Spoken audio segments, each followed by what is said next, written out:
This is Truckee B47 from the Ranger Command Power Hour, and you are listening to the Four-Eyed Radio Network. Ranger Command is now on Patreon. Become a patron by pledging as much or as little as you like every month and receive cool perks. By pledging, you are helping us make our show even better. Go to patreon.com/rangercommandph to learn more. Thanks.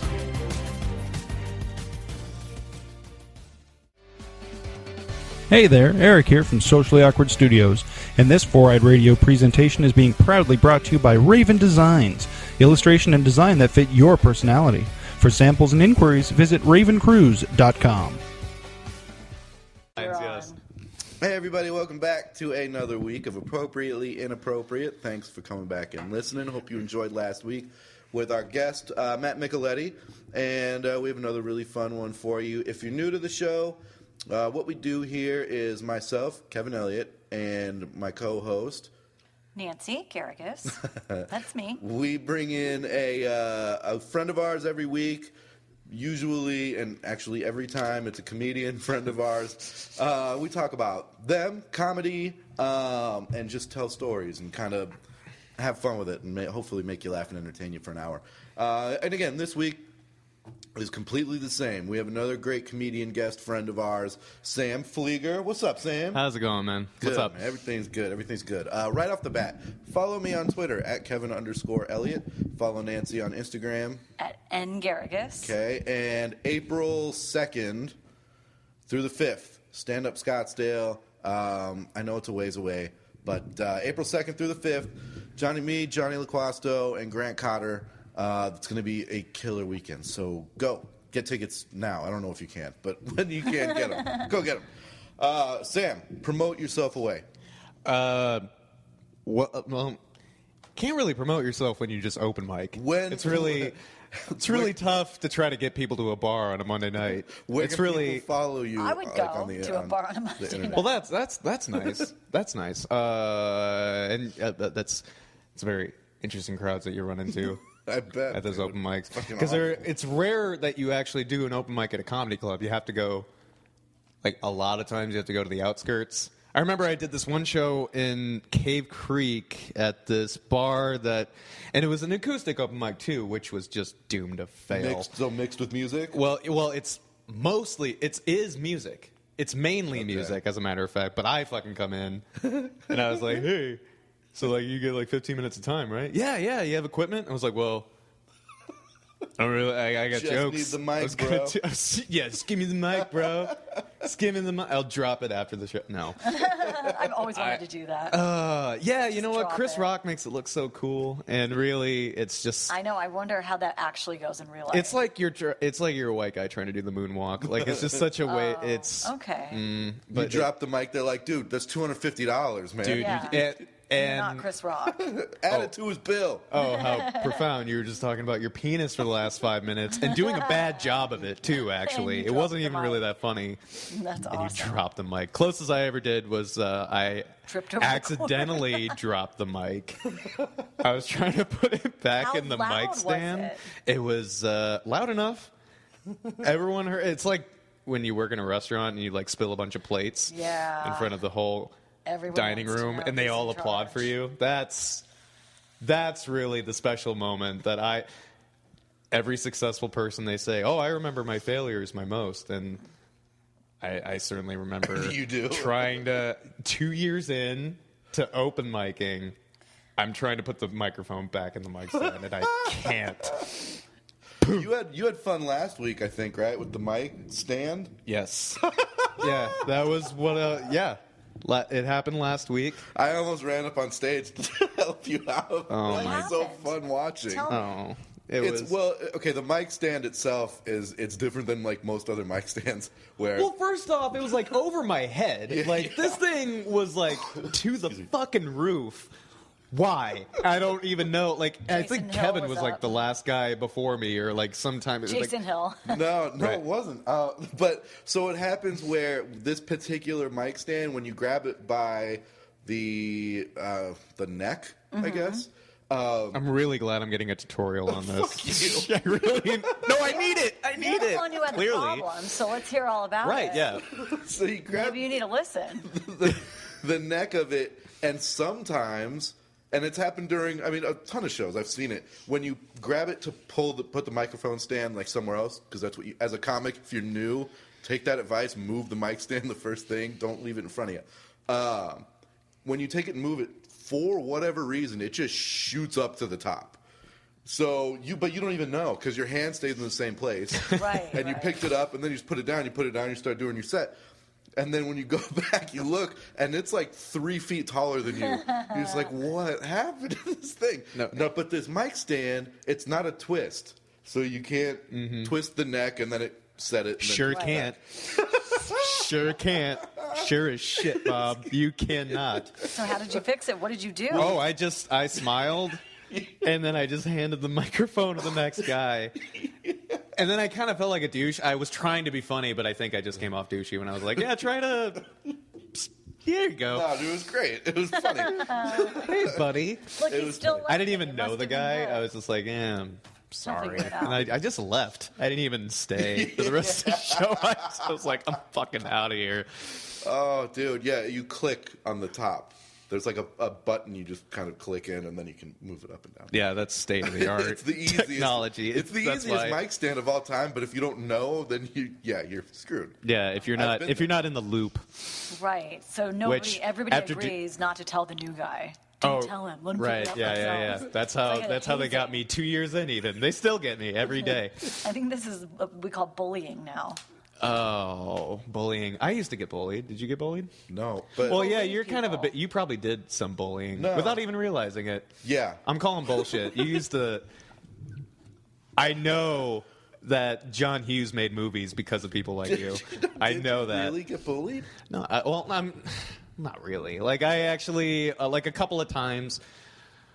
One time, my sister had to bail me out, which was not.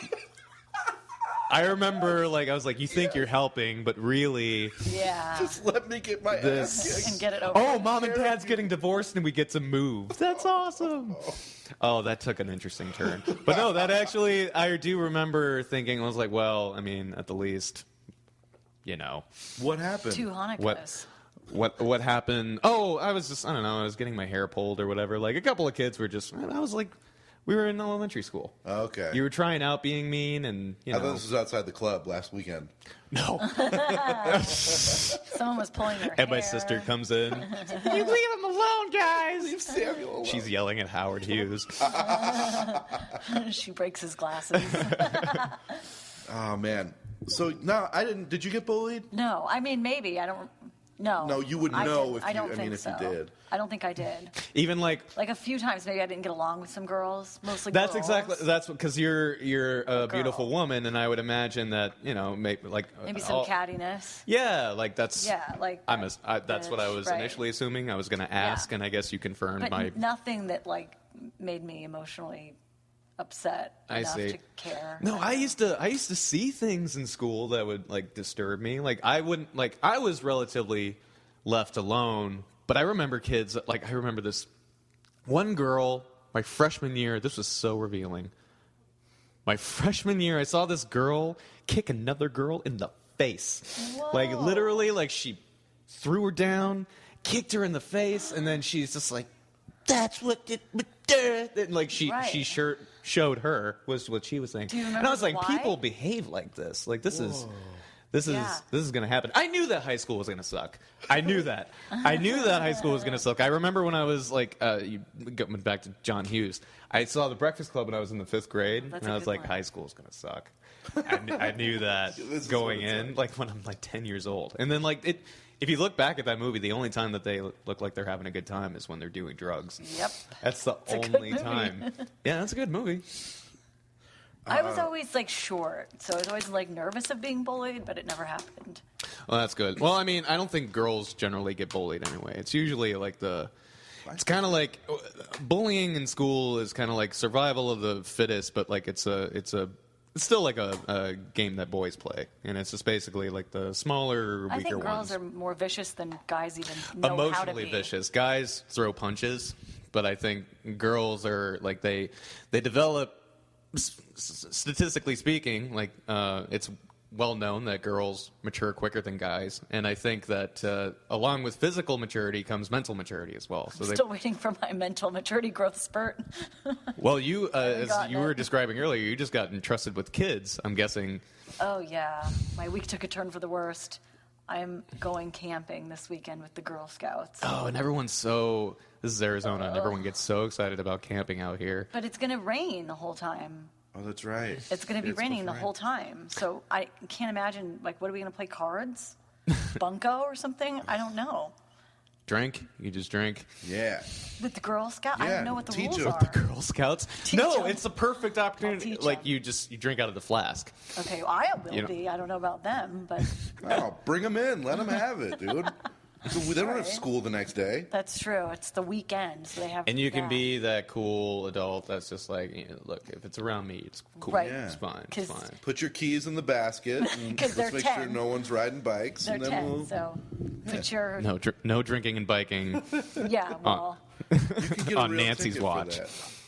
drinking and riding a bike. Yeah. Oh, yeah. Because people thought they were dodging the system out in like Old Town. Nope. Like, I'm gonna ride my bike and get fucked up, and then they Yeah. would get tickets. Yeah. For I know riding someone under the who. influence. I don't know. I what know it's called, someone but- that's done that. Maybe more like a. No, it's operating a vehicle. It's not a motorized vehicle, Yeah, but it's right. operating some kind of machinery. So yeah, Well, I you mean, could ride your bike into the street on accident. and get. No, it makes Screw sense. shit up. It makes sense, especially like I feel like a lot of the rules that I see, like a lot of laws, are just like, you know what, I could see myself doing that. That's probably a good idea. When I drink and ride my bike, I can see how I'm dangerous. Mm-hmm. I still do it. Well, I think I'm dangerous all the time. That's how I'm so fucking cool. Danger's his middle name. I'm basically like Roger from the cartoon Doug. There's always rock music playing every time I walk into a room. Hey, funny! I haven't seen that. I haven't either. ever, I just ever. I love Doug. I love making Doug Really? references. I actually, yeah. You know what I've been really doing, and like this is how I've been wasting my life. I've been wasting my life by smoking a lot of weed and just watching Teenage Mutant Ninja Turtles, and it's so I can't help it. It's all on YouTube. It's all on YouTube, Kevin. It's also all on the Cartoon Network or Well, whatever, Nickelodeon or something. My son watches it all the Yeah. time. Yeah. Oh man. You know what? That's actually how I'm debating on, like, you know what? Maybe I could be a good dad. Like I've talked to other adults my age, and they're like, I love having kids just because I get to watch cartoons again. Other adults live your in the age, dude, dream. how old are you? I'm 25. Yeah, you're young, man. I I was had a kid at still, 25. 3 more years before I had a kid. I had my first daughter when I was 25, and I was like, I'd rather be running with 25 My oldest sister year-olds became a mom when instead of she was running with 25. kids. Oh, yeah? Yeah. Yeah, 25 I think is a stepping stone for So everyone. you think you're ready for a child? Because they could watch TV together, your face and you changes. won't get bullied. Oh, realistically speaking, I mean, no, we can't. I can't say that. Nobody is. No, that's true. Yeah, I mean, they say, well, they don't have a book on parenting, but they do actually. They have a lot of them. They have a lot of them. What is it, Kevin? I never read them. You I put hate something on reading. Facebook a while ago that said, I don't want to write a book on parenting because it would just be a bunch of drink recipes. Oh, yeah. There you go. There's your book on parenting. Just a bunch of strange cocktails. Yeah, that's my book. That was great. Brilliant. Yeah, man. I mean, I don't know. How do Every you kid's like being a dad? Look, I love it. Every kid's different. You know what? I thought of this yesterday. Like, I've been very proud of things that I've done and accomplished in myself. I'm, like, real proud of that. But I've never been more proud of things that my son does. So, like, he scored a touchdown in football, and I almost cried on the sideline. I was like, I'm so proud of you right now. I would've Wow. bullied He you for caught that. a pass and ran 80 yards, which was not. It's probably like 40, but the field, length Right, of the field right. wise. And, dude, he scored, and I was like, you're fucking awesome, dude. This kid is awesome. I would have bullied him for crying. See, you know what? Yeah, it's I stories. held it in. It's stories like that totally Okay. make me. And that's great, Yeah. dude. But then there's the horrible stories, right? Where last night I took a toy away from him because he purposely wasn't listening. Like, he listened. Wait, how old is He your son? just wouldn't obey. He's 6. He kept kicking the table with his foot, the living room, family room, coffee table, whatever. And I was like, dude, will you stop? like, please stop. You're going to break the table. It keeps moving. And he just kept doing it. And then, like, would peek and look at me to see if I was looking. And then would keep doing it. And I was like, if you do it again, I'm taking a toy away from you. And he, like, acted like he didn't hear. And then he did it again. And I'm like, I got up. I took a toy. And he threw this fit, dude. I mean, it was like the end-all, be-all to life. I was like, I should break your toy. You're going to break the coffee table. I'm going to break your toy. Yeah. And he was like, crying and screaming. They cry. Oh, my God, they're crying. Damn it, dude. I have a 10-year-old. She cried for an hour the other day because I grounded her from her iPhone. Different world now. Life, right? Yeah, But different I world. can't remember she did something terrible to get grounded. I can't remember what it was. I guess back it was then the first for time me. I've ever grounded her. Yeah, what's the equivalent? Oh, okay. I never got grounded, actually. My parents. This was the first time for us last week, 2 weeks ago. She cried for an hour. Like, I thought she was going to pass out. I was hoping she would pass out. Seemed like it worked then. It did work. I was I'm going to do this more often. Did you just let her cry? Did you interrupt her or anything? Not at all. Yeah. Me and Emma were laughing at her. Doing that. It's kind of like Noriega just withstanding the music that's being blared up. So it's like, just no. Oh, God. I'm sticking with it. That's awesome, though. I never got grounded. I remember my dad tried to ground me for the first time, like, when I was 12. I was like, too little, too late, bud. This is a little... That's when it matters, though, because you have friends and stuff. Like, that's, when it's supposed to be effective. Yeah, but I think I would imagine it'd be a better idea if you started setting that standard when you were younger. My mom once grounded me. She said, I'm grounding you for a week for the stuff I don't know that you did. And she stuck to it. Were you a bad kid? Not really. I never had a chance. I was always grounded. So, yeah, you were a bad kid. I was a bad kid. Sam, were you? I didn't think I was being a bad kid, but I was a pretty bad kid. What did you do? I love this. I love these stories. What didn't I do, man? I remember I used to throw furniture in the house. I threw this ottoman, this little footrest at my sister because she wouldn't make me waffles. She was babysitting me, and I was like, I want waffles. And she's like, you're not. It's like 2 PM. You're not getting waffles. And so I fucking threw a footstool at her. Did she make you waffles? No, she, in fact, like, she bleed from my eyes. She was ranting about, I remember she was just like going off about how this isn't my family, this can't be. And then she waits for my mom to get home and she tells her what happened. She's like, she doesn't even identify me as Sam. She's like, you know what your son did? Like, she's totally cutting off. How much older is she? She is 4 years older than I am. Okay. So she would have been about 12 at the time. So just old enough. Yeah, just old enough to start realizing that I'm a crazy person in training. Mother. And she goes to mom. She's like, yeah, he threw a footstool at me because I wouldn't make him waffles. You're going to make someone a great husband one day. Yeah, right? Yeah. And my mom knew that. She's like, just make him the fucking waffles next time. Safer. Yeah. You got to pick your battles, man. For sure, pick your battles. Mm-hmm. Like, my son dresses like a complete asshole every day.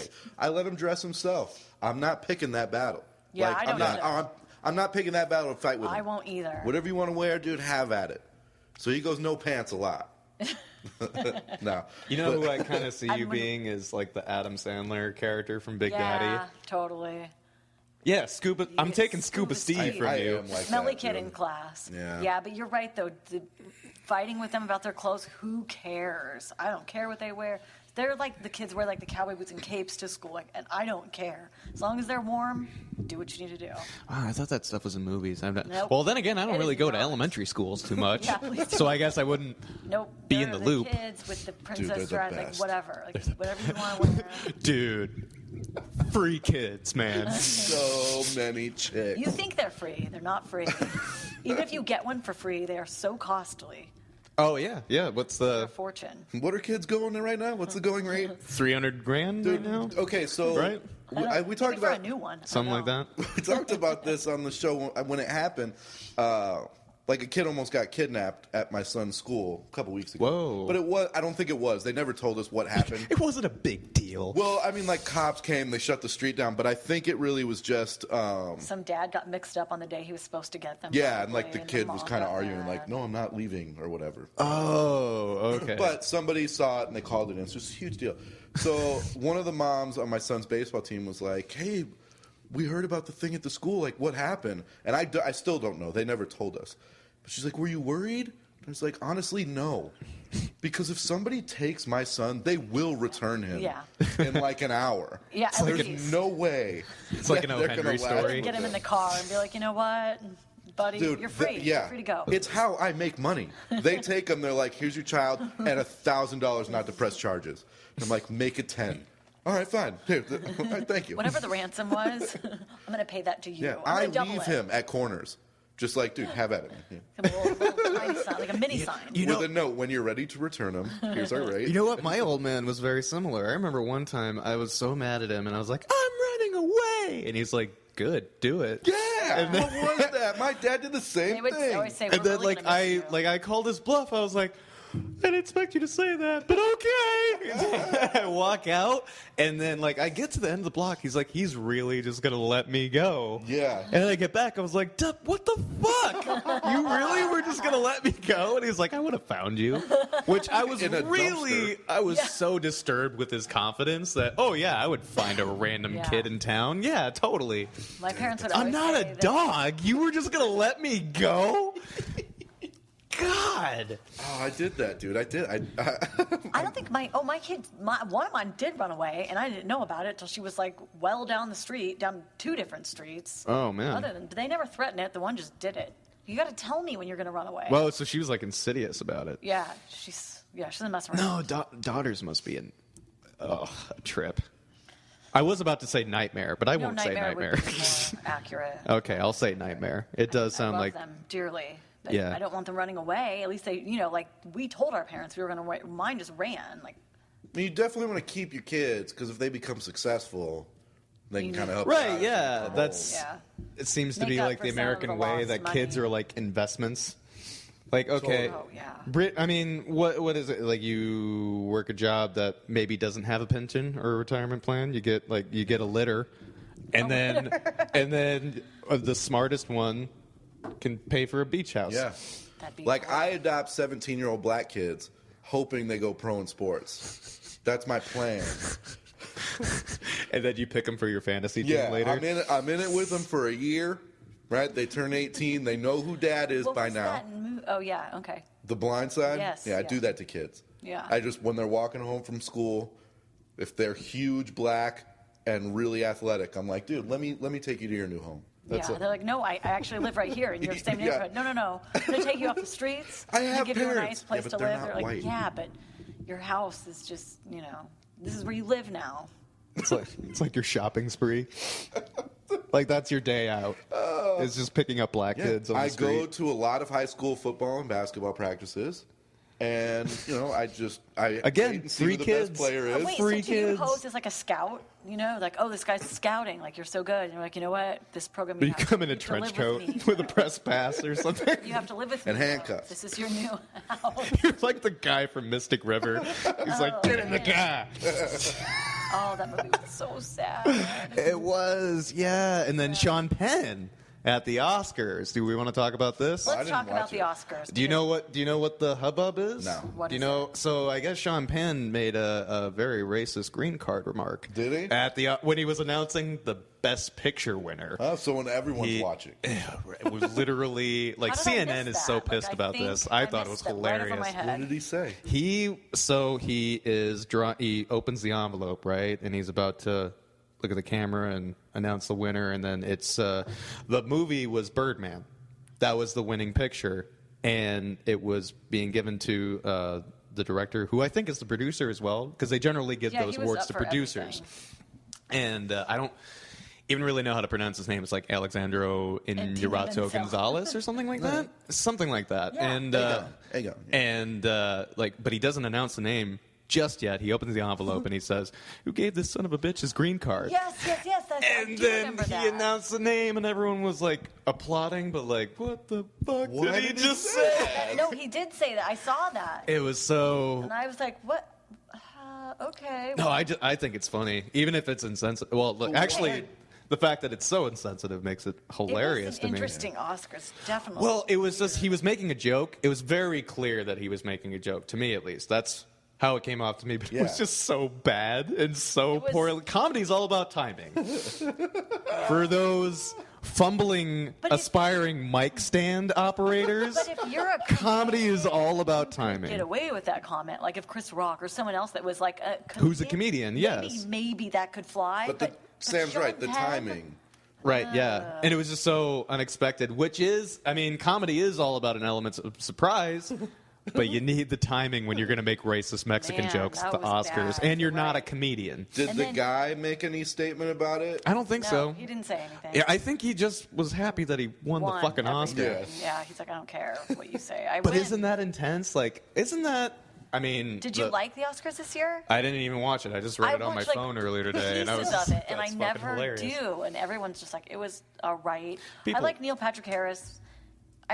It just seemed so. He hosted forced. it this year, is that? Yeah, it seemed so forced. But the big deal for me was Lady Gaga saying like songs from The Sound of Music. It was amazing. I mean, the woman She's got is good pipes. so I don't really like her talented. music, but she is a good But, singer. I mean, you would not know it was her. You'd think you were at like an opera. Like It's very funny that everyone, I mean, The Edge of Glory is just such a wildly popular song. It's like, it's a song about coming. She's talking about coming. Nobody's, like, 12-year-old girls are singing this on their, listening to this on their iPod, and soccer moms are letting it happen. Nobody's talking. It's about an ugly girl coming. Never listened to the words. Now I'm on the edge of glory. I'm not going to sing the rest of the song. I guess just look it up. But like she's talking about hanging in this intimate moment with this guy that I think she met at the bar, and then she's about to go on the edge of glory. on a Monday night. Maybe they're just going to watch a movie. I don't know. Maybe it's just real nail biter. I don't know. Maybe they're going to go She home and watch is The Sound of talented. Music. Maybe This woman can sing. Like I No. was kind of thought, because she does her own style, but this was different. And you know what? And I Amazing. don't think there's really. I think what pisses people off about Lady Gaga is that the style doesn't really have any meaning. She's just weird for being weird's sake. Yeah. And I like agree. her. I don't like really her. see what she's trying to do with like all the fucking weird hats that she wears. She and does some weird things. It's never bothered me though. I always think she's so talented. No, it doesn't bother me. I'm just like indifferent to it. It's just like I don't know what you're trying to say. Madonna, at the very least, like would try to say something, but generally when she tries to say something, she's annoying. Is she still talking though? I haven't heard anything. Not so much. I think I haven't heard much buzz about her, but it seems like people have been annoyed with her for like. Funky. Yeah. Like 10 years. Yeah, that's exactly it. Like She's after Kabbalah. shit, man. That VMA award show was a long time ago. Long time ago. And she didn't win. I didn't even know about that. Well, I might have known about it if someone made a racist Mexican comment. Yeah. Out of nowhere, but I don't know. I actually do like Madonna. I like a lot of her older stuff, of course, since she doesn't really make music too much anymore. But so I guess it is her older stuff by default that I like. She did the Super Bowl really like the halftime, Beatles' what, 3 older years stuff. ago? I like their first stuff. Madonna, Michael Jackson. It took me a while to get behind Michael Jackson just because I thought he was just another pop star. Because you're younger. Yeah, and then you get older and then you realize, oh, this guy really was He Black the Elvis. First Yeah, pop dude. He was star. Black Elvis. He was amazing. That's when we were. Well, kids. no, that's not true. The first pop stars really, I think, came from the 70s. He was my first pop star. Okay, I'll accept I had that. his But you look Barbie at your Donny Osmonds and your, I mean, Not religious. I don't know. I'm just kidding. who else came out of the 70s? That was I'm not like a all music fan. the singers that Like basically look disco? like me, but like with big collars. Like Partridge Family. Roy Right, yeah. Orbison. No. No, I don't know, man. I'm not a music guy. I don't know a lot about it. You do kind of have that 70s show look about you, though. Yeah, I've been called You Kelso have, like, before. a pair I'm of not bottoms or anything? not the biggest fan of that remark, but yeah, I have. Rock 70s clothes. Yeah, probably. I'm not trying anytime soon, but I probably could. Probably. Oh, Like, wait, maybe. let's describe him. Which that 70s show character are you? Oh, I've been Ashton Kelso, Kutcher? yeah. Kelso, Yeah. Kelso, all the Okay, time, that's all the your time. look. Actually, you know what? Okay, so for anyone who doesn't, so I got this long brown hair. It's really wavy. Like I get celebrity lookalikes all the time. I've gotten Andy Samberg. I've gotten Yeah. Ashton Kutcher from that 70s show. My favorite one is being compared to the son from Breaking Bad, Walter Jr. But you don't have a limp. Oh, but like that's anytime I bring that up, like I start limping. And it's like, why are you such a why are you treat Dad so bad? And you do God, they should have impersonation. given you the part. That's good. You need to go and do some acting. That character is kind of slightly annoying, but he's so good. That actor is I don't know his name, unfortunately, but everyone on that show is so fucking awesome. Yeah. Do you watch the Better Call Saul? I do, and I like it. I do. I'm just like, where is it going? I'm like, right, Vince Gilligan and whoever else is responsible for the show. We'll just say Vince Gilligan. Where is it going? I can't take it anymore. Like I need pieces revealed to me. But the pieces that do get revealed are like they're very titillating, and it's also an easy show for Breaking Bad fans to like, just because they do make a reference, at least one every episode. But if you didn't like Breaking Bad, you probably wouldn't like Better Call Saul. That's not necessarily true. Well, you would be less patient. Everything's just slow and quiet. It is, yes. It's a very patient development. I do like how he lives in the nail salon, though. That's great. There are a lot of great. I mean, it's basically they are kind of making that show the same way that they made Breaking Bad. Like, you see a lot of the same types of shots. Yeah. It's a lot of the same cinematography, the same editing style, same storytelling style. It keeps on time jumping. Oh, yeah. So yeah, it makes it easier for Breaking Bad fans to like. But yeah, if you're not really familiar with the show, I guess you would be less patient with it. Because, like, the big payoff from, like, the first episode is, like, a bad guy from Breaking Bad shows up at the end. Oh, and cool. You have no idea who that character is, so... Yeah, it's getting better. Yeah, it is getting more interesting, but it's just... It needs the whole season, the whole first season needs to play out for everyone to actually But I feel like Breaking Bad got good by, like, episode 3. I thought it was season 4. Well, it did the last episode. It did get better, although season 4 kind of pissed me off a little bit. I don't want to go. I'm such a nerd for this show, you guys. You really have no idea. That's why I can do Walter Jr. so well. Because I keep on rewatching this shit. Oh, really? When I'm taking a break from Teenage Mutant Ninja Turtles. Right. Yeah. What else are you gonna do? Right. Oh man, it's just so. It literally. That's the best show I've ever seen. Is Breaking Bad? It's just that. It's that simple. What else did you like?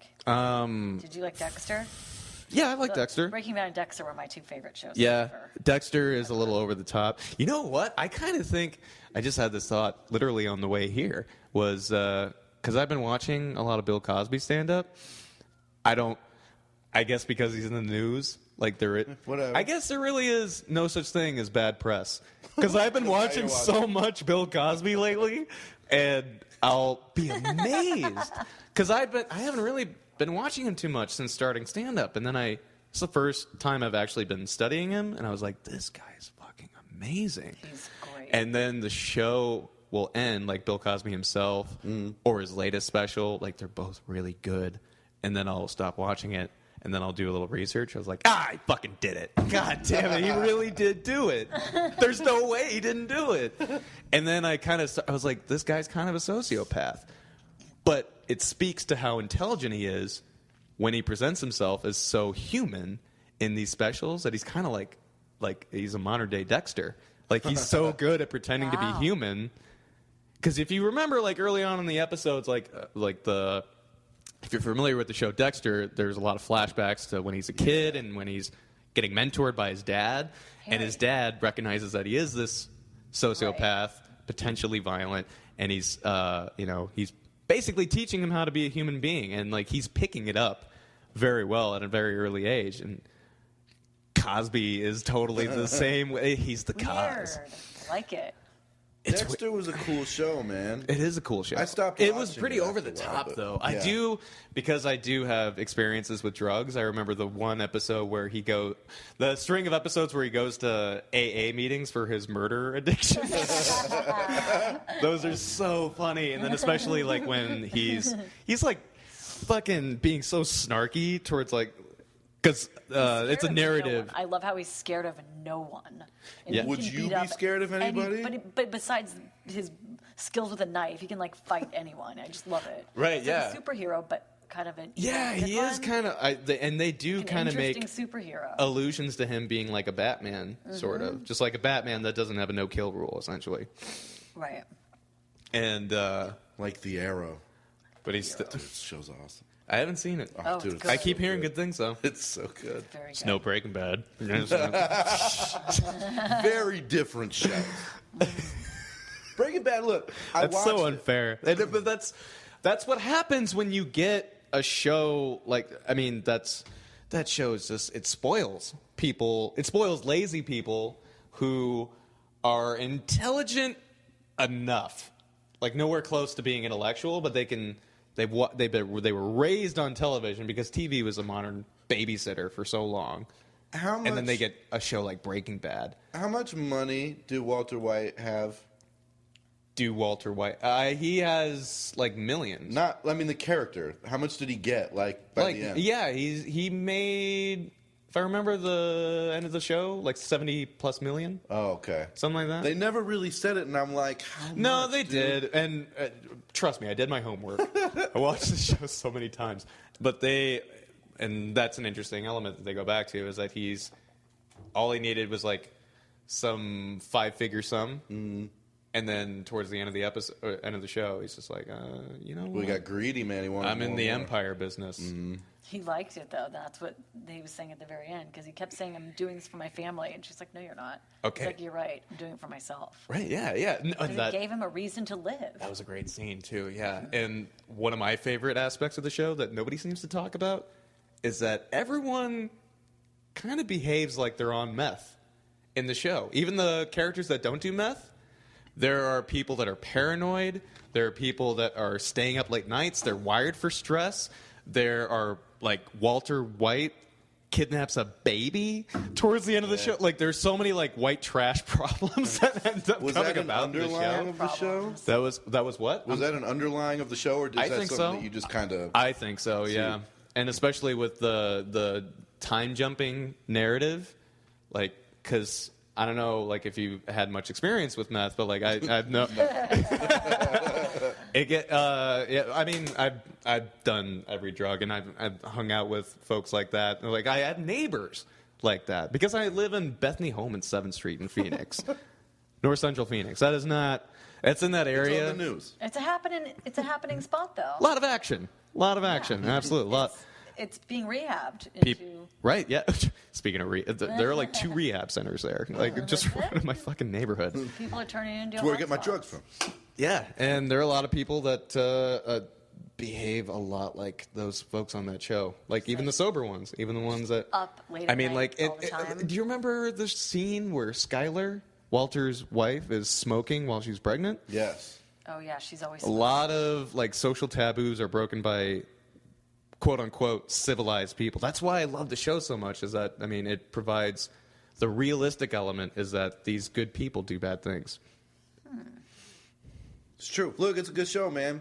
I watched it, though. I mean, the first couple seasons, I watched it off of Netflix. But it was so slow moving that I got bored. I stopped watching it. Then I came back to it, and it may have been season 3 or something, whatever. It just started picking up a little bit, so I was like, all right, now I'm in. But every episode would end in this way that it's like, God damn it, I got to see what happens now. Because they end it like at this cliffhanger. It's like, fuck, what happens, dude? And then you start the next episode, and you're like, but it's going to end. Cool, I got to finish this episode again.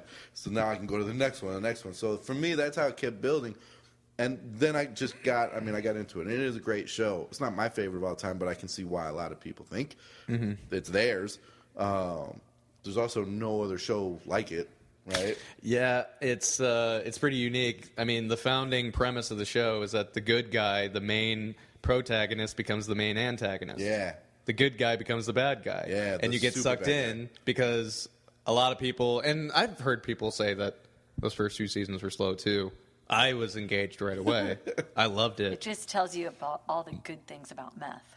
I never knew before. I thought, well, Look, meth meth gets bad. a lot of bad. It gets a bad Now rap. I see the brighter side to meth, and maybe that's a good way to shed light on. Yeah, you know what? I actually tried that blue shit. Yeah? That's a real product. Did you and have that, a friend you that's know, also a science teacher? You know what? You know what happens when you try blue meth? No. You realize that you like meth. I was like, wow, I actually did this. You should speak to students. You can't even use the excuse that I thought it was Coke because it was blue. I hate that. Okay, you got Remember, me. was it Chris Rock who talks about the good things about crack? Yeah. How you can get a VCR for 60 cents. Right, yeah. 2 a.m. One of my favorite jokes from that bit is when he says, when he talks about Marion Barry, the mayor of D.C., who gets caught smoking crack. What are you going to say to your kids? Don't do drugs. You won't go anywhere. I could be mayor. Are you fucking kidding me? Yeah, that's the thing, these mayors. Being a mayor must be a tough job. Yeah, well, They get you know caught what? with And drugs. he was fucking hookers, and he was smoking crack, and he was... It's good to be mayor. You know what? It's good to be the king. It's good to be the king. Kevin, could you be mayor of anything? No. Just because you're too lazy. Maybe totally qualified. Just I couldn't be mayor. Well, I would think it'd be a lazy job. you think? Yeah, because everybody else kind of does the work. You just approve stuff. Like the hookers. Yeah, I have no idea. I have no idea what a mayor does. I don't you even. have hooker assistants. I always just feel like the mayor like wears I don't a even tall know where they hat. work. Like they just like have an outfit. Like I don't even know what they do. Like it's more of a uniform. You just have guys for hookers. You know what? I was listening to Artie Lang's episode of the WTF podcast with Mark Maron. Such a compelling episode, Great. by the way. It's great. It's a great episode. And he talks about how because he has such a widely reputed drug problem, he talks about taking guys on the road, like assistants, that would babysit him from not doing drugs, and then he would have like a couple of those same guys get him drugs. Right. Yeah, dude. Yin and yang. Yeah, it's amazing. He's like a Breaking Bad character. Dude, because I'm so separated from that world, like drugs, I've never done a drug. I don't know anything about them. When I hear people talk about them, I'm so intrigued by it. Because I live vicariously. I don't want to ever do drugs. Like, it's not anything I want to do. But when people have these stories, or I see it on TV, I'm like, whoa, this is crazy, dude. I can't believe they did this and this. I get way into those stories about it. Yeah, I'll tell you what. It's like if you do it for long enough, because I mean, I've had my struggles with it. I think I'm doing fine now, but I think when you can, it's not everyone's story, but I mean, you've heard those Sam Kinison stories where you're just like, you really went down that far, like, and drugs are an excellent vehicle for that, where you just stretch your mind to its most absolute limits. Okay, but why? So, it's very complicated. Like it really speaks on just because the human mind is very tricky. I think it's very clear to me that human beings are not done evolving, because what the human conscience is a very intellectual, like it's a development of a tool that an animal has. I mean, human beings are just animals, but we have this ability to study ourselves and to study things, and we are much more we have all of these different characteristics that so many animals have, but I mean, it's basically just it's a mixture. Like, we're just basically a universal cocktail. And then we get to be a human being and take a look at it. And then I feel like I'm rambling a little bit, but I mean, are you following a little bit with what I'm saying here? no. Okay, so basically, human beings are just very intellectual animals. We Right. still have animal instincts, but we are just not... we just don't know what to do with all of that. And so sometimes, like, we get obsessive over things. Sometimes we get addicted to certain things. Sometimes we just ignore a lot of things. And like I said, man, like, it's just very complicated. Like gambling addiction, this is something that Artie Lang was talking about, which was very fascinating to me. He was talking about gambling being an addiction for losers, essentially. Like, gamblers are not necessarily addicted to the buzz of winning. They're actually addicted to the buzz of potential great loss. And they're actually looking to lose. And I think drug addiction kind of speaks on that. I've heard that before with gambling. Yes, and I think it's very similar with drug addiction. And I think why I say that human beings don't necessarily know how to use the human conscience just yet, or basically like the intellectual part of our brain, That's why the frontal people lobe. have insomnia, because they can't sleep. they're just internally worrying all the time. Mm-hmm. Like my dog doesn't have any trouble sleeping at all. Like, have you ever seen a dog that's like, oh, that poor dog, so much insomnia. Like, they sleep 23 hours a day. Right, yeah. And they just do what they have to do, and they're like, now I'm done doing it, and they go to bed. People just worry all the time. And that's the thing, is that human beings, like, because they have this opportunity to worry, like, it can affect normal patterns that, I mean, that should be their patterns, but they have the choice to break away from that. Owls are nocturnal animals. Human beings are not nocturnal animals, but we have this choice of, I think I'll be nocturnal for a couple of weeks, or maybe it sucks. I'll just be, you know what, my job keeps me at work till like 4 a.m, so I guess I'm just going to be nocturnal. Huh. We're not supposed to be nocturnal, but we have this choice to be nocturnal. You see what I mean? Yeah. Like, every other animal looks at, okay, I'm just going to be this animal because that's, and I'm going to live this animal life the way I have to, just because that's, what the fuck else am I going to do? Yeah. It's kind of like that George Carlin bit when he talks about how human beings are the only creatures that will actually fuck their dead. That would not occur to a rat. Yeah. You know what I mean? Yeah. Could you imagine if a tiger felt like changing his life a little bit? He's in Africa, just chilling. You know He's what? like, dude, I'm gonna go to school. You know what? I'm gonna hang around. I'm gonna hang out with giraffes. Run with the zebras. I know. I'm gonna get my degree from the University of Phoenix. You know how you and always just see like those funny crush it, like dude, in pictures America. about how like dogs acting like cats or whatever. They're like, you know, like the cats and be nice to the pet bird because, you know, it's not normal for them to do that, but they become friendly with the family bird. Mm-hmm. And people take pictures of it and put it on Facebook or whatever. So that's not being a cat.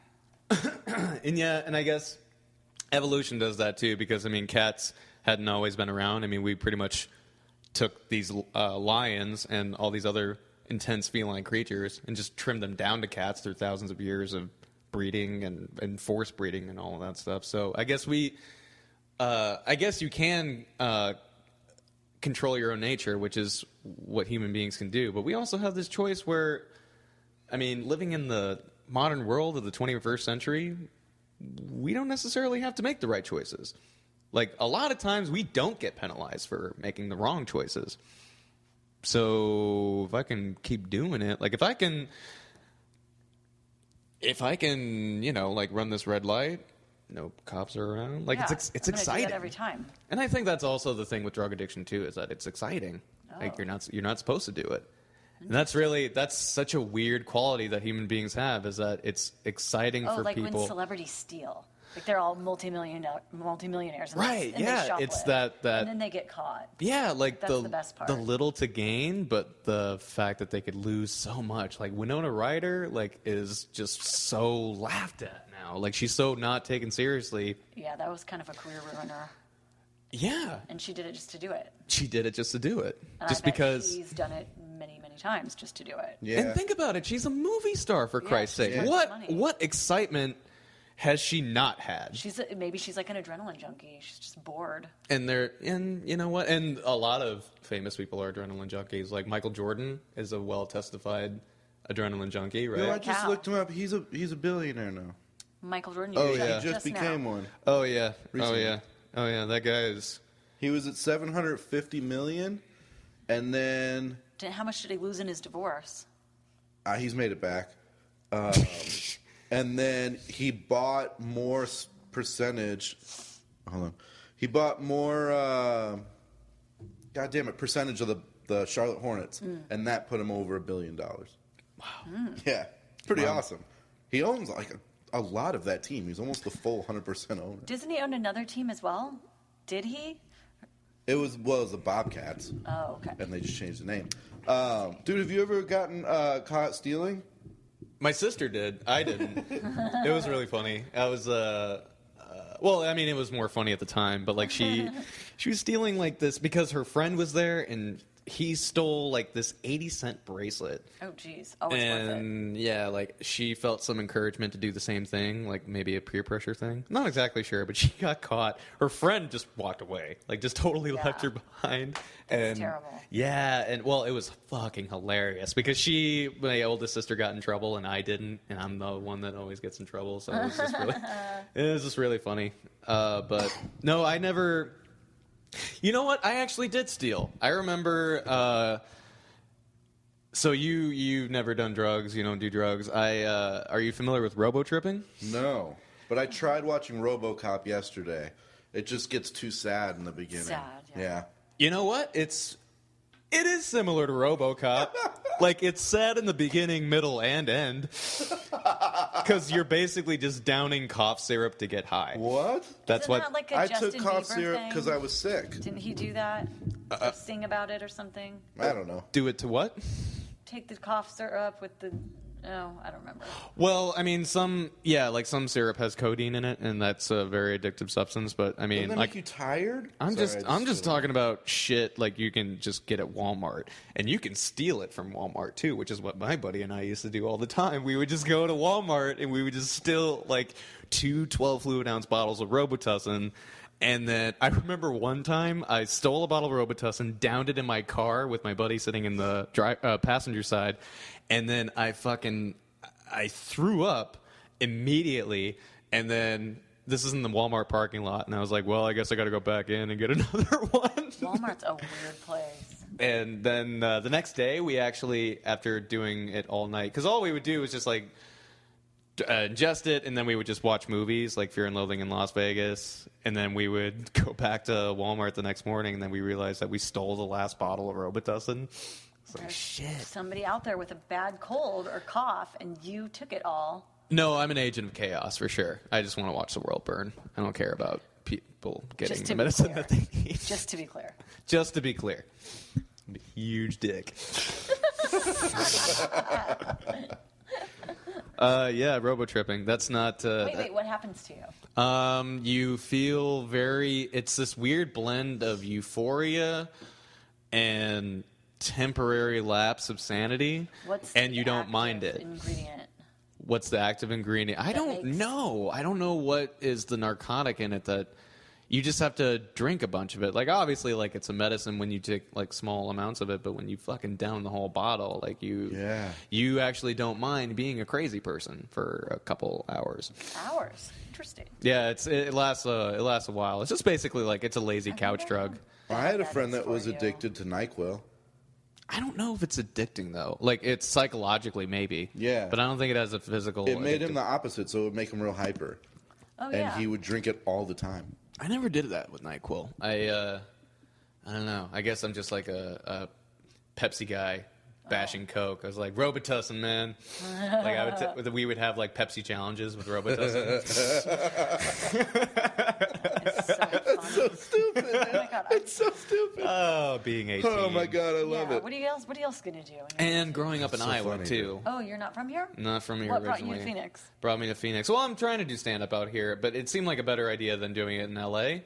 So I thought this would be like a nice training ground. If I wasn't satisfied with what I was doing, I was like, well, at least I didn't fucking bet the farm on L.A. You know what I mean? Yeah. We talked about that last week, right? Yeah, like where and when to start, all that kind of, well, not when, but where to. You don't want to start in LA. In New York, it's too hard. Well, I mean, it works for some people. I mean, like it's learning by drowning is what it is. And if all right, I can't say it doesn't. You're right. It can. But you have more opportunity to get stage time everywhere else in the country. Right. Rather than L.A. and New York, because you're sitting in a lottery. You might not get up at all. You can go to 4 venues for a mic and not get picked once. So it's like, cool, I completely wasted my time. I see your point. Yeah. And it's also romantic, too. I think that's kind of the big pitch of it, is that, you got nothing but a fucking suitcase and a shitty car, and then you just try to make your dreams come true. And For sure. And you also have that hope of, dude, if I just do one set at the Comedy Store, there's going to be like 4 agents sitting in the back. And if I kill it, dude, my life has changed. It's not how it works.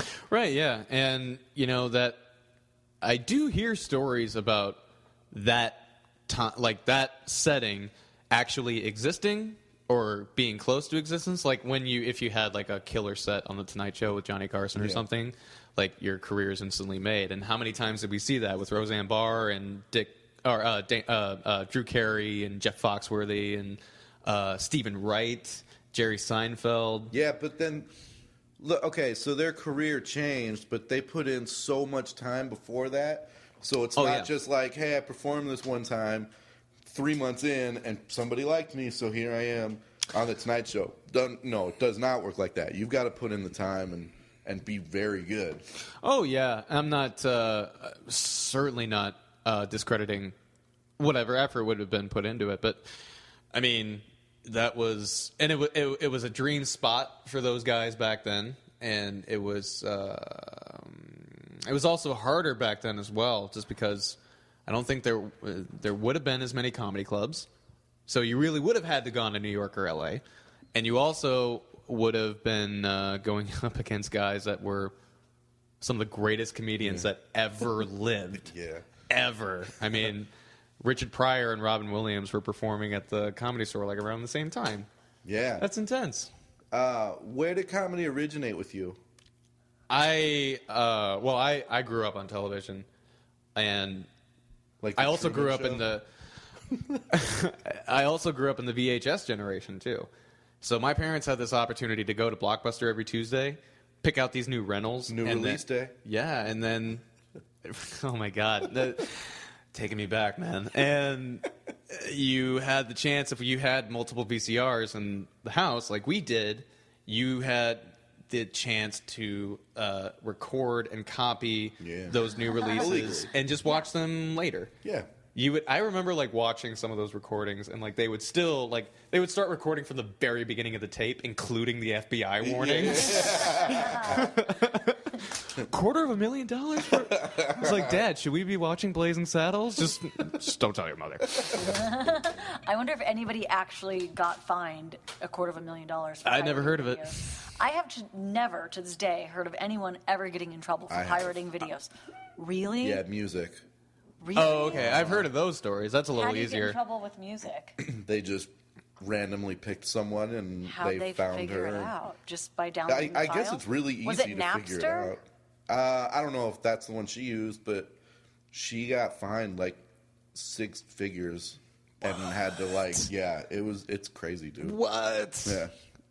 All for the fucking. But it was Counting Crows. It was years. I mean, it was years worth of music, and they finally just caught on, picked her, and threw the book at her. Damn. So they just made it, and we're gonna make an example out of you, lady. That sucks. Oh, that's the worst. make an example. But only her friends and people that know her know about that. Like, it's not like it was all over Wasn't TV or breaking anything. news? Yeah, Wasn't it's on the like People's Court? They just picked her, and I'll get emails from time to time. Like Cox will send me an email about like torrents I'll download, and they're like, "We know what you've been up to," really? and I'll be like, "Fuck you!" And then I scroll down to the bottom of the page. It's like, "Oh, Anchorman, shit, they got me. They really." Oh yeah. Wow. Because of course it's Anchorman. I have to have it. Yeah, And- of course. And of course I have to. I like to gamble, and I was like, I gotta have it for free. Right. I can't just pay for it. Okay, so hold on. So to get back to the conversation, your parents and you are stealing movies from Blockbuster. Right, yeah, kinda. and we would also tape specials on TV, and so that's how I got introduced. We had thousands of these fucking tapes, dude. So we had like this video library that had all these old black and white movies, movies from all the way up to the 90s, 2000s. Tonight Show episodes with Johnny Carson, all of his old anniversary specials. Some. I remember we had this Rodney Dangerfield special, one of his young comedian specials. Yes, those were the best. Those dude. were my favorite, man. The one that I had was with Andrew Dice Clay, Bill Hicks, Dom Irera, Robert Schimmel, and I got introduced to that like when I was like a youngling. I was like a young Padawan at like 8 or 9 years the old, and filth of comedy, but the excellence of it all in one special. I get to watch Dice Clay like I like a big bush, like a big hairy bush. My dad and I are just cracking up. My mom, she's playing cool. She's like, fine, whatever. Like she kind of like she gets that he's a character, but it's just like he doesn't have to be my favorite. And so we had Bill Cosby himself. I actually used to do a Bill Cosby monologue when I was a kid for school. I did his dentist bit from himself. Cool. Do you remember that one where he's like, babies? We talked about this last week. That was like my I first love thing it. that I ever liked in comedy. Oh my Bill God, Cosby's that was- himself. And when he does the drunken scene and the drunken walk. Oh, right, yeah, and the toilet gin bowl. drunk Yeah, and he the says- bourbon drunk. I love it. He's like, You earned this. You worked all week so you could feel this bad. To feel this bad, talking to the toilet bowl. Oh, toilet bowl. Thank you, toilet bowl. You're my only friend. You understand me, toilet bowl. When I was a kid, that was the funniest thing I've ever Thanks seen. for being so cool on the side of the toilet bowl. That was my favorite thing when I was a kid. The dentist one killed me. The chocolate cake bit killed me when he was talking. Great. Oh, yeah. And he's like, where did you get chocolate cake? He gave it to us. My Brain children. I'll tell you what, and he really is a maestro, man. Like, he's like a fucking Roman Polanski character. It's like, he is so obviously good. Yeah.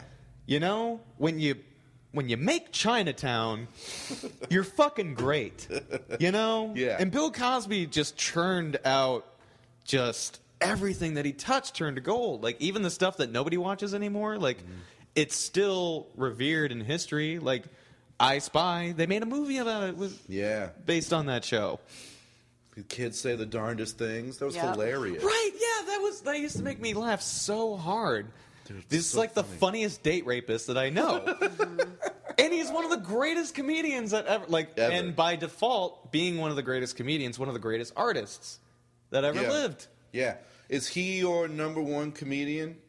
He's up there. He's right. He's skyrocketing now too because I keep watching him.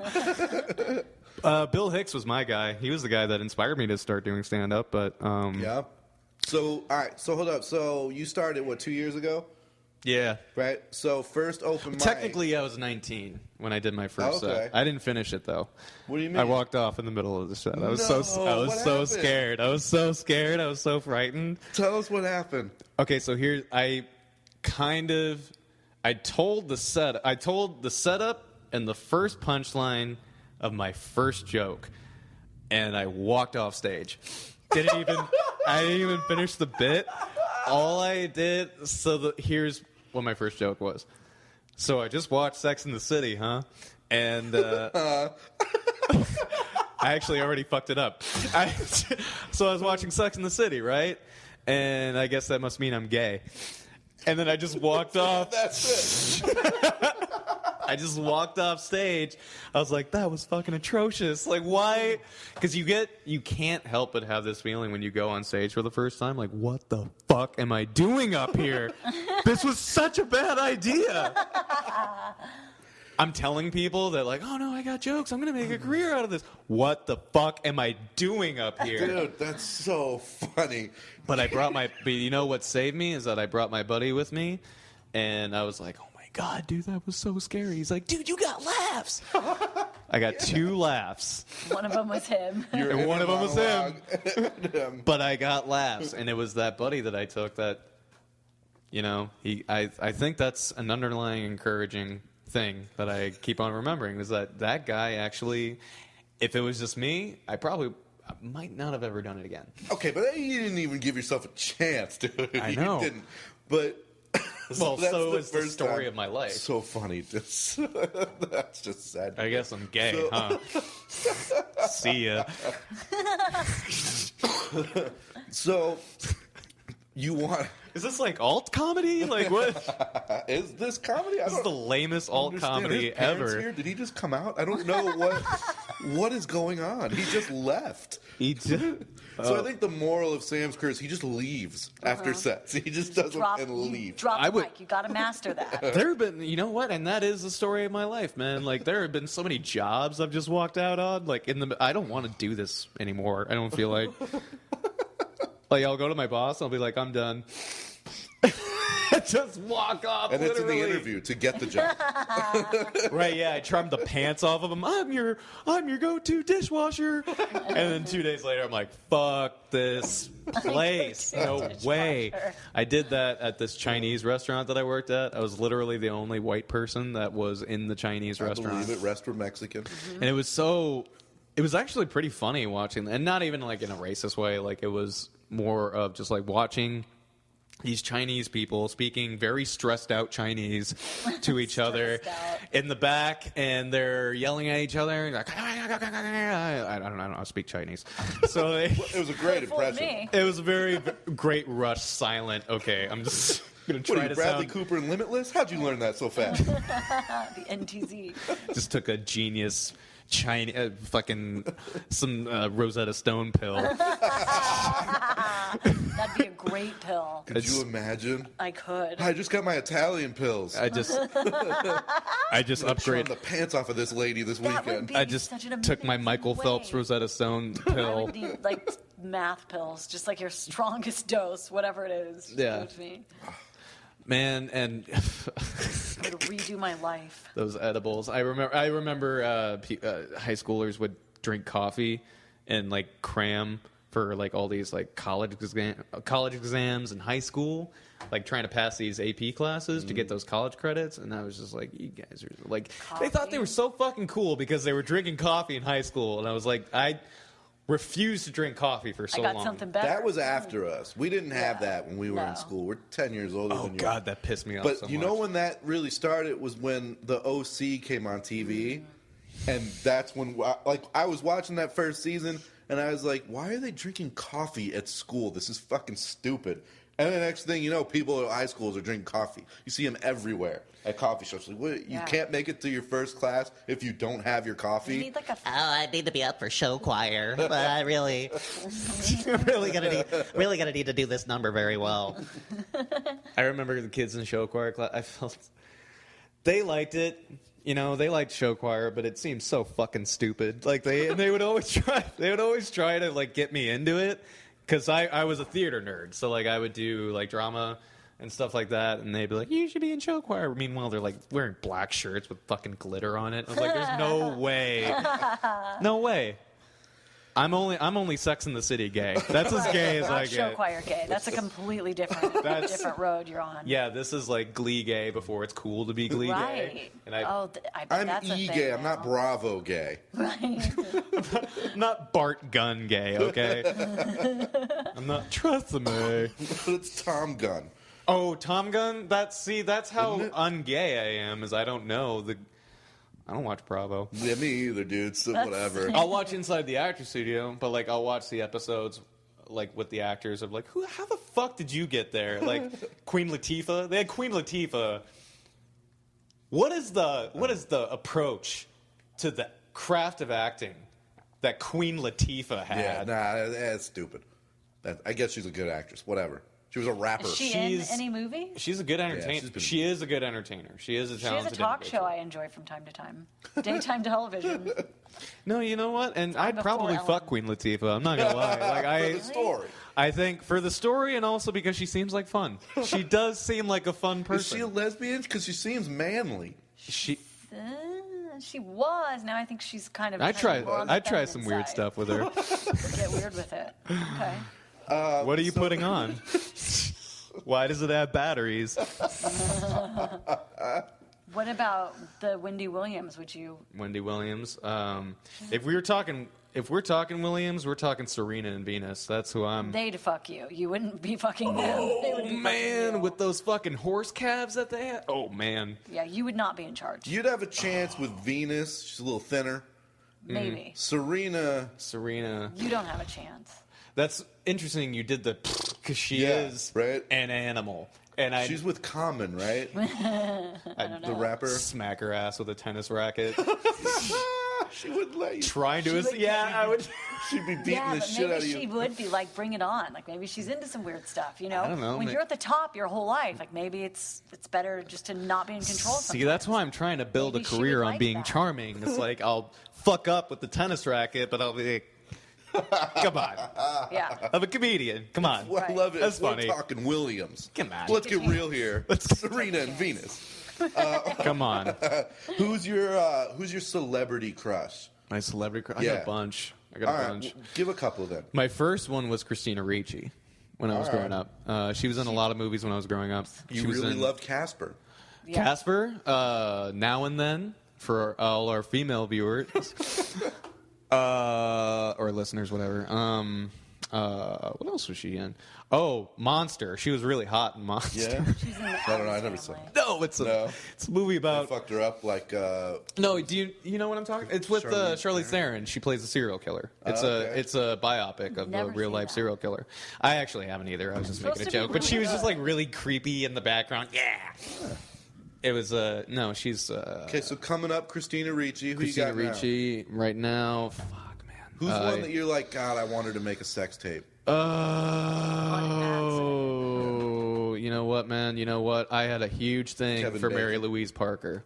Mary Louise From Weeds? Parker. From Weeds, I love yeah. her. Really? Yeah, Nancy yeah. Botwin. She's civilized, but she's like she is that total.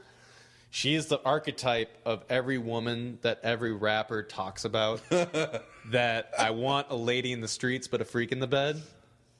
And that is that character on that show. Yeah, that and is the she character. plays that character so well that, of course, I'm like everyone else watching that show. Like she's not Mary Louise Parker. She's fucking Nancy Botwin, Yeah. and I'm in I love with Nancy Botwin. Nancy That's Botwin. really She is my favorite TV character. One of. yeah, and she's such a slut. She's so, and she really She's does. very confident about it. She doesn't care.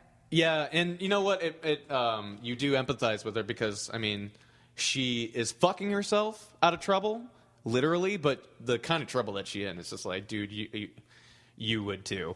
You would so like I would fuck a Mexican president in a heartbeat to get out of whatever trouble she found herself Yeah. in that week.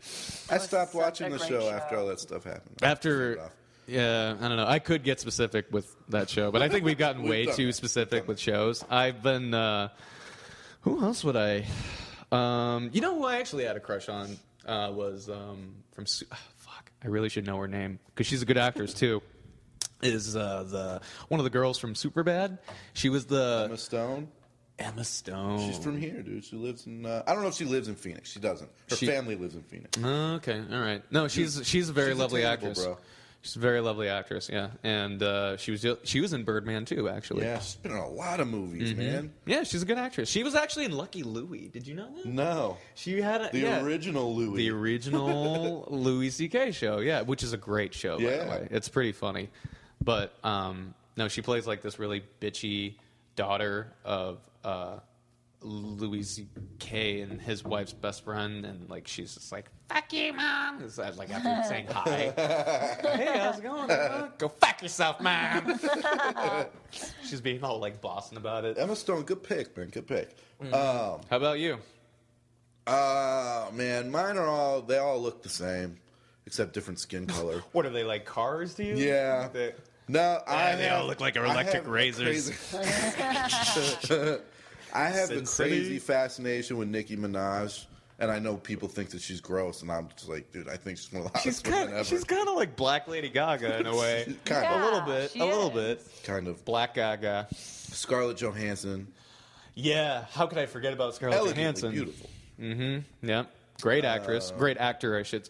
I hate that gender categorization that we have. Where it's like, well, I'm not a comedian. I'm not a comedian. yeah. I'm a comedian. Yeah, that's so stupid. You know, some I people say that. hate that. I hate that we have to do that. Nance, what about you? Brad Pitt. Brad Pitt. He's getting old too. There's You know some what? new That's ones that have Scarlett Yeah, but that's Johansson cool. is our Brad Pitt, so I'll accept that. That's kind of Scarlett. cool though, because as they get older and they still kind of maintain it, then it's like, oh, there's a good-looking older person. Yeah. Well, it's a cosmetic industry. I mean, they do have to. It is their job to stay that good looking. All right. I mean, that's You're why right. Tom.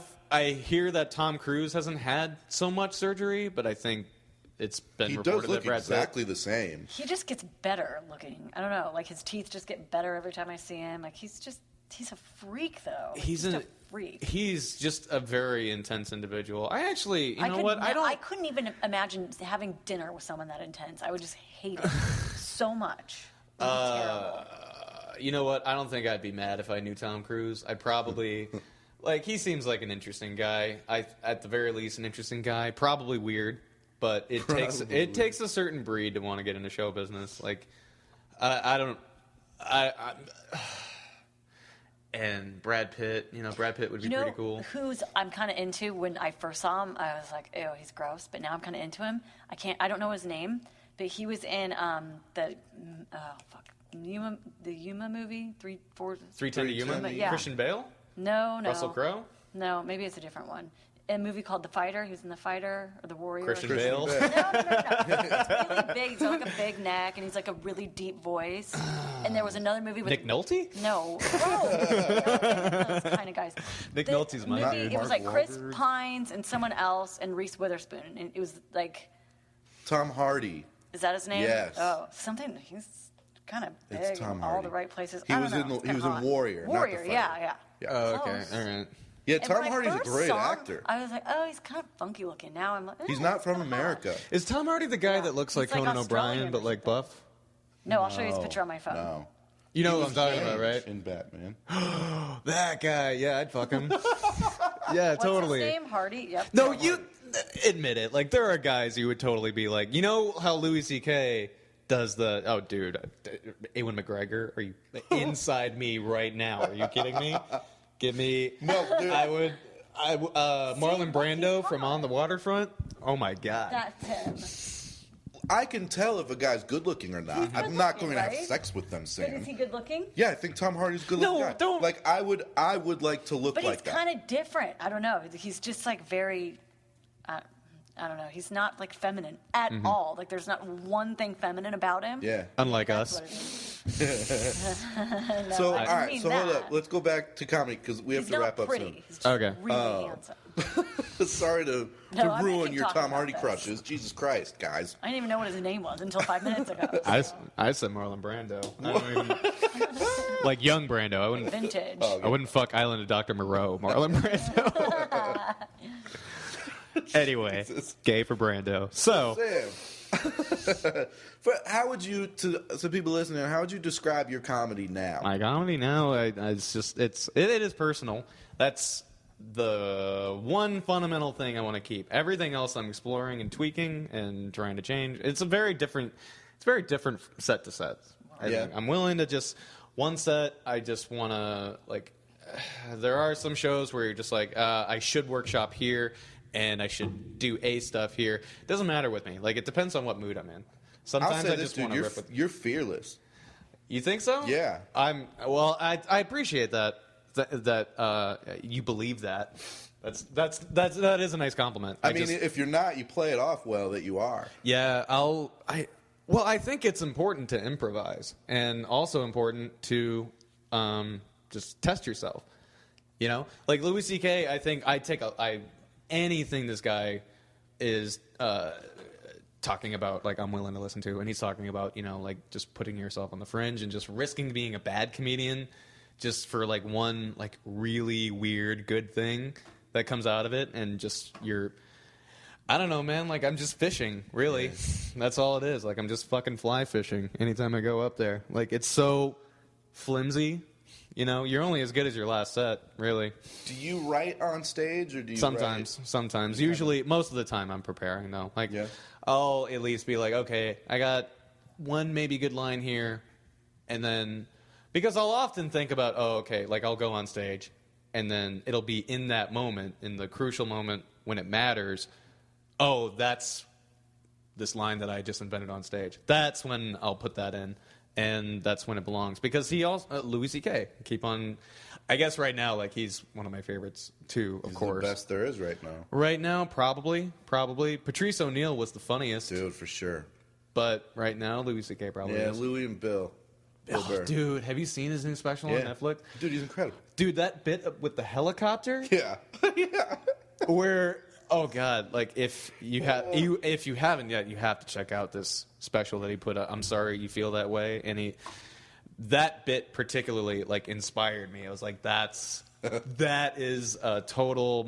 It was a monolith mark for like what I want to aspire to. Yeah. Absolutely. That stood out to me, and also his bit where he adopts kids. And so the one is like an American kid, and the other is like a. I already know. Like, what is it? An Arab kid or whatever. He's like, I went to save some kids. I got him. So you got an 05 boy soldier. Yeah. Yeah. He has this conversation playing it out of talking to the white kid, and he's like, you think I want to be this dad? I don't want to be this dad. Look, I understand. I have to tell you to not do things, and he gets away with stuff. But Jesus Christ, look at him. He's got a machine gun right now. Like, Yeah, he's got the full metal jacket look on his face. We're not talking about you. It's fun. No, you're fine, son. Listen, I can't even be me in my own house. He does this whole bit, and it's like a good 10 minutes long, and you're totally buying the whole scenario. And I look at, and I'm watching, and I'm like, dude, that's, as a comic, and you watch it, you have to believe in that bit so much. Yeah. Have more than 100% confidence in it, because you can't fail during that. You have to believe it the whole time. Mm-hmm. You can't bail on it, can't do anything. You have to go into that bit like, all right, I'm bringing everybody with me, and they're all going to believe that this is happening and all this stuff's being said, and you do. But the second you come off as not believing it, you lose the whole thing.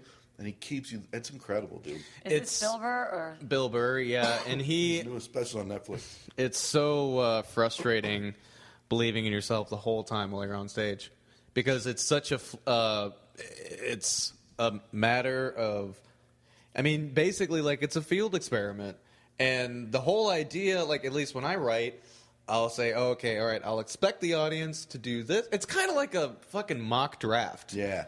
Essentially, because you're building some of the taglines that you put into your bit are prerequisited from knowing or expecting what the audience's reaction is going to be.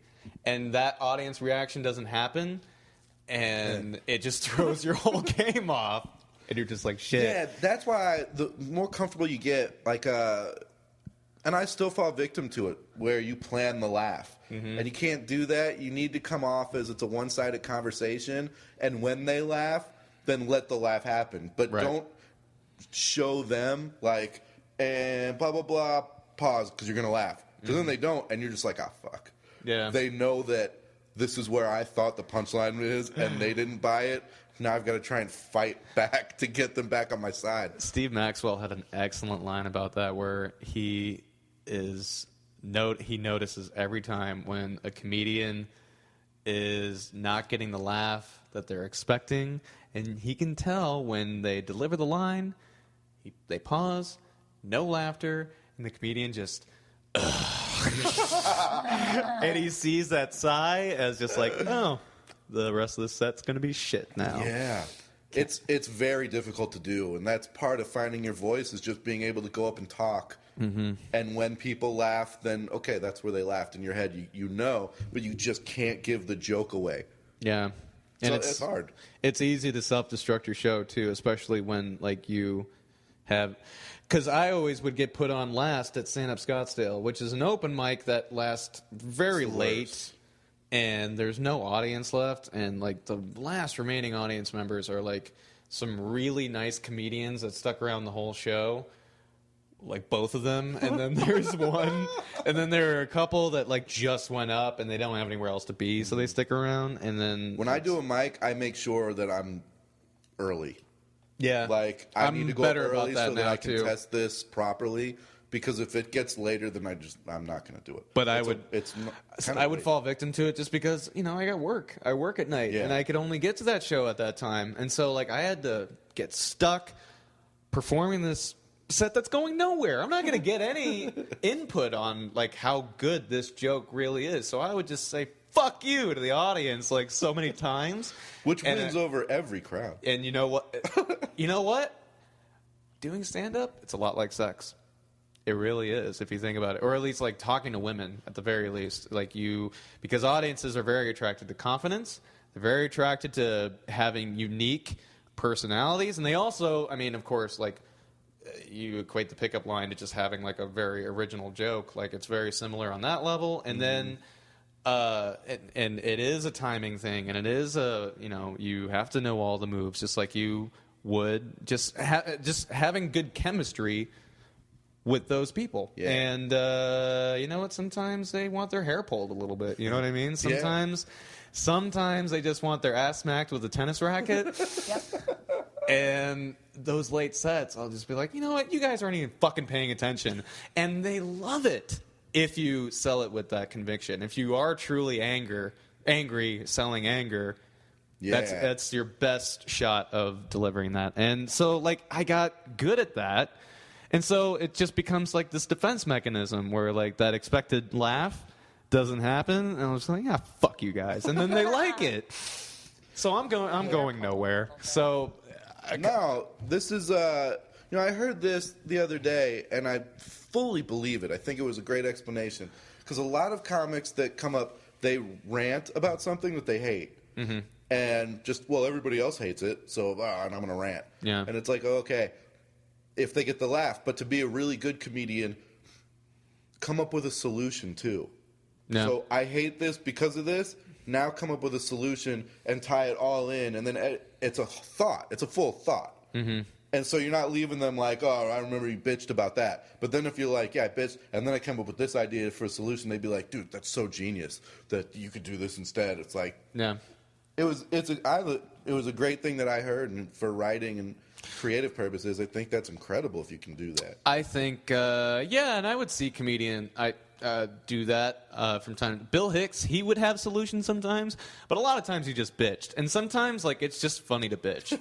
That's really is like if it's unique and original enough, and it's just like, oh, I didn't look at that like that before. Yeah, it's just funny enough. Or like the solution is just in itself. You don't have to like legalize weed. He doesn't have to say legalize weed or legalize mushrooms when he talks about, I was in Fredericksburg, Texas, and I laid in a field of green grass for 3 hours, tripping on mushrooms, thinking, my God, I love everything.